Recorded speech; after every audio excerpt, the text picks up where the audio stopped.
ECW.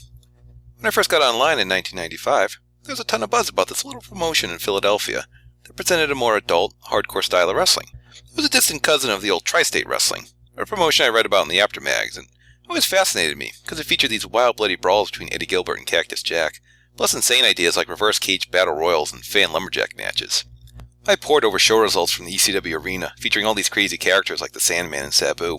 And a fun fact, my first ever internet transaction was buying the entire 1995 run of television on VHS. You have to remember how lame WCW and WWF were in mid-1995.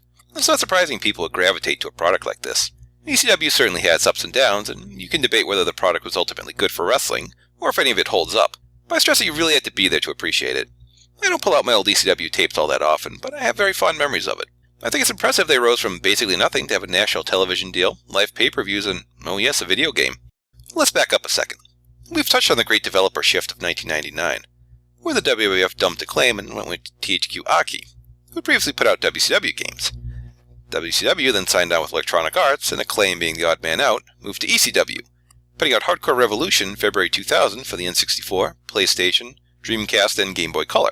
It came out only 6 months after WWF Attitude, and if that sounds like a short turnaround time, well, believe me, it shows. Often for these reviews, I have to either scour eBay or ask for a game donation. Not needed here, as I actually still had the copy I owned for the N64. I don't know what I was thinking. I know I didn't like the acclaimed WWF games, but I don't know, an ECW game sounded fun. Mostly because it would be an all-new roster of characters to use. Needless to say, you don't get a chance to use Bill Wiles every day. The roster is pretty robust, at least for ECW.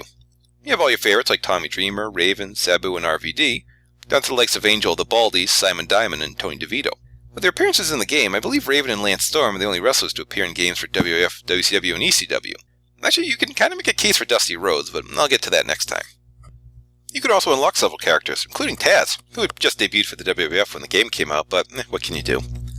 If they want to get creative, they could have used unlockables of guys like Tito Santana and Jimmy Snuka, who worked in the early days of Eastern Championship Wrestling. Or hell, throw DC Drake and Rock and Rebel in there too. There's also a set of jobbers based on backstage ECW personnel like Randy the Sound Guy, my personal favorite, the Arms Master. I hated when WCW Nitro put staffers in the game, but it doesn't bother me here, since the game's roster is pretty well filled out, and hey, who doesn't like jobbers? Someone out there called me a jobber. You better be careful what you write down. And do not, I repeat, do not call me a jobber. The problem is this. The game is just WWF Attitude with a coat of paint, down to the controls and the presentation. It's the exact same thing. I can't believe it. I guess they had such a short turnaround time, they just plunked ECW wrestlers into the Attitude engine and expected people to like it.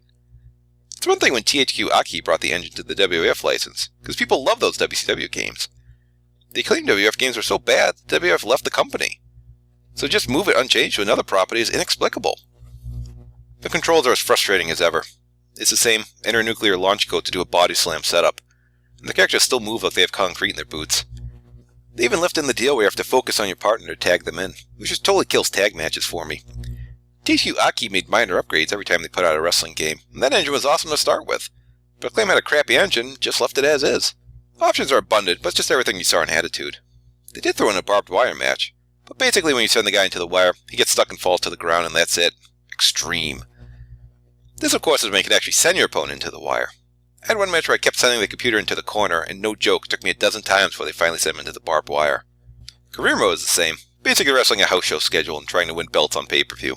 Well, sadly there's no minigame to really get to the bank to cash your check before it bounces.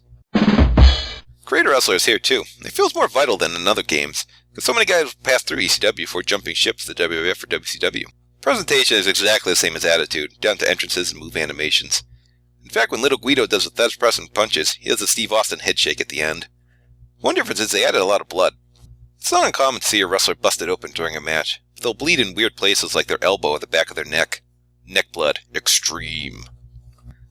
As far as sounds, play-by-play is handled by Joey Styles, who's okay, but he'll say "Oh!" in a disappointed way a lot, like you're not doing a good job or something. Wrestlers still cut little promos before matches, resulting in the following. Ah! Worst of all is the crowd, which is silent except for the occasional lame comment someone yells out you'll never hear in real life.